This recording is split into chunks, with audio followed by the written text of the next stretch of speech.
네, 국내 이슈 체크인 메리츠조금증권 양태준 대리와 얘기를 나눠보도록 하겠습니다. 안녕하십니까? 네, 안녕하세요. 네, 반갑습니다. 자, 오늘 어떤 내용을 가지고 저희가 좀 얘기를 나눠볼지 먼저 이슈부터 확인을 해보도록 하죠. 네, 오늘의 이슈는 변동성은 여전히 확대 국면이라는 주제를 갖고 얘기를 나눠보도록 하겠습니다. 네, 증시에 대해서 좀 앞으로의 좀 행보 이제 우리가 좀 많은 예의주시를 하고 있는데 그동안 이제 지난주 말부터는 좀 흐름이 좀 괜찮게 왔다가 한풀 좀 꺾이는 이런 모습이었습니다. 이게 이제 어떤 피로감, 상승에 대한 피로감에 대한 누적이냐 아니면은 또 다른 어떤 다시 반락을 가져오기 위한 어떤 징후냐 이런 부분에 대해서 상당히 좀 어려운데 변동성 확대 국면이라면은 여러 가지 좀 요소들이 좀 혼재해 있는 듯한 이런 느낌이 듭니다. 어떻습니까?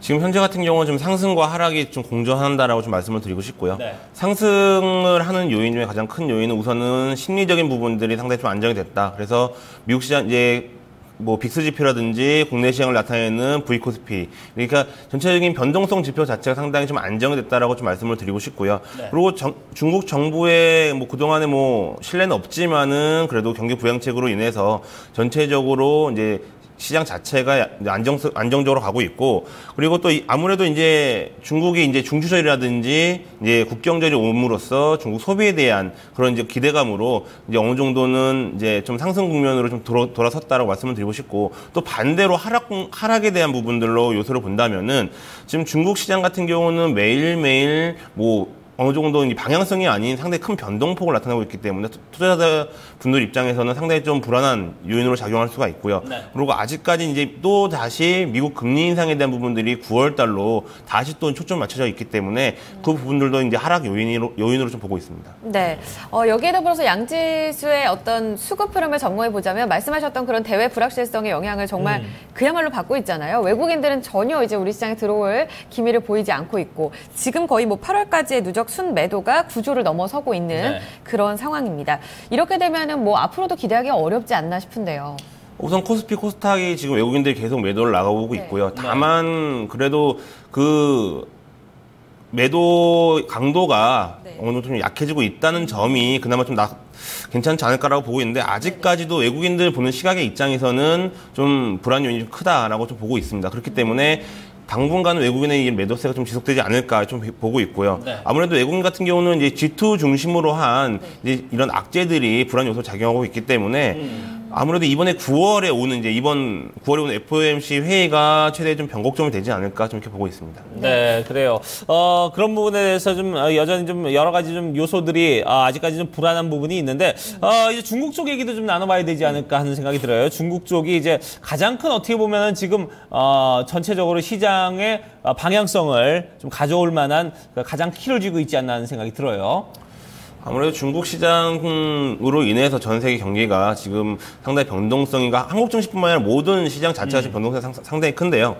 아무래도 지금 중국 정부 같은 경우가 좀 증시에 좀 과도하게 개입을 했다라는 시각도 있고요. 그리고 정부의 이런 정책 같은 부분들도 상당히 좀 신뢰가 많이 떨어진 부분들이 있기 때문에 아무래도 지금 뭐 지준이라든지 이런 금리를 내린다는 정책보다도 이제 더 확실한 정책이 좀 필요할 것 같고요. 그런 다음에라도 실질적으로 경기 지표도 이제 투자자분들이 봤을 때 딱 가시화가 돼서 딱 믿을 수 있는 지표가 나와야지만이 중국의 리스크, 지금 뭐 차이나 리스크라고 많이 말하는데 그 리스크에 대한 부분들을 좀 많이 완화하지 않을까 보고 있습니다. 네. 이 외국인들이 금리 인상을 기다리고 있는 가운데서 불안감은 이제 정점을 지나고 있는데 하반기에도 여러 가지 위험이 도사리고 있다는 얘기를 강조해주고 계세요.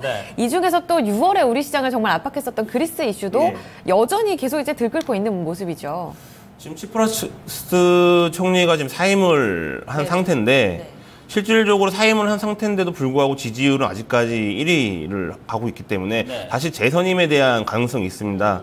근데 이제 이러한 부분들이 이제 아무래도 단기적인, 그러니까 그리스에 대한 정책에 대한 부분들이 또 투자 심리에 좀 크게 좀 작용할 수도 있고요. 아무래도 미국이 개입을 함으로 인해서 좀 도움을 줄 수는 있겠지만은 이러한 그리스에 대한 부분들이 다시 한번 불거진다면은 중국 이제 다음으로 다시 한번 변동성이 좀 크게 확대되지 않을까 이렇게 보고 있습니다. 네, 그래요. 이렇게 좀 여러 가지 요인들이 아직까지 좀 불안불안한 그런 모습들을 좀 보여주고 있는데 그렇다면 어떻게 좀 투자 전략 여기서 우리가 좀 매수에 대한 관점을 좀 가져봐야 될까요? 아니면 아직은 좀 지켜봐야 될까요? 우선은 이제 완전 보수적인 관점은 벗어났다고 보고 있고요. 네. 다만 적극적인 매수 포인트는 아니지만은 보수적인 관점에서 이제 매매 포인트를 좀 포착해야 되는 시점이다라고 좀 말씀을 드리고 싶고, 실질적으로 지금 변동성 내에 이제 실적 모멘텀이 이제 나올 수 있는 종목군들, 이제 어떻게 보면 이제 버블이 이제 끼면서 이제 어느 정도 이제 추가적인 모멘텀, 새로운 이제 주도 섹터가 나올 수 있는 장이 충분히 연출될 수 있다라고 말씀을 드리고 싶고요. 이제 바이오 제약이라든지 화장품을 넘어서 이제 사물 인터넷 쪽으로 지금 최근 들어서 많이 이제 자금들이 몰리는 현상이 있기 때문에 그 사물 인터넷 쪽으로 이제 어느 정도 관심을 좀 두시면 좀 괜찮을 것 같습니다. 네. 그렇다면은 아까 전에도 여쭤보고 싶었던 부분인데 사실 외국인들이 못 들어와서 그러니까 대형주 쪽으로는 어떤 기대감을 갖기 어려운 상황 속에서 소형주 쪽으로 계속해서 대안 투자가 이루어졌었잖아요. 이런 부분에서는 어젠 좀 반대 흐름이 나왔지만요. 이런 부분에서의 어떤 중소형주의 어떤 강세는 계속해서 기대할 수 있는 건지요? 지금 코스닥 같은 경우는 실질적으로 지금 하락과 상승을 좀 반복을 하고 있는데 여전히 신용장고가 상당히 많습니다. 그렇기 때문에 이러한 부분들이 뭐 개인 투자자뿐만 아니라 이제 외국인이라든지 기관이 봤을 때도 상당히 좀 부담이 많이 작용을 되고 있기 때문에 다시 이제 어느 정도 신용장고에 대한 부분들이 좀 줄어들어야 되지 아직까지 높은 상태이기 때문에 개인적으로 봤을 때는 좀 리스크가 좀 크지 않을까 이렇게 보고 있습니다. 네. 그 가운데서 오늘 그래도 관심 종목을 또 추천해 주신다면 어떤 종목 우리가 좀 살펴볼 수 있을까요? 그나마 지금 이제 사물 인터넷 쪽으로 시장이 어느 정도 지금 쏠리면서 좀 일어나고 있는데 그 중에서 좀 대장주격인 LG U+를 좀 말씀을 드리고 싶습니다. LG U+ 같은 경우는 지금 KT라든지 SK텔레콤 사이에서 항상 이렇게 고전을 좀 연치 못하고 있었는데 실질적으로 이제 사물 인터넷을 먼저 진출함으로 인해서 이런 사물 인터넷 쪽으로 상당히 좀 주도하는 종목이 되지 않을까 보고 있고, 그리고 이번에 KT라든지 SK텔레콤과 달리 견조하게 실적이 계속 잘 나오고 있기 때문에 상당히 앞으로의 흐름도 좋게 보고 있습니다. 네, 그렇군요.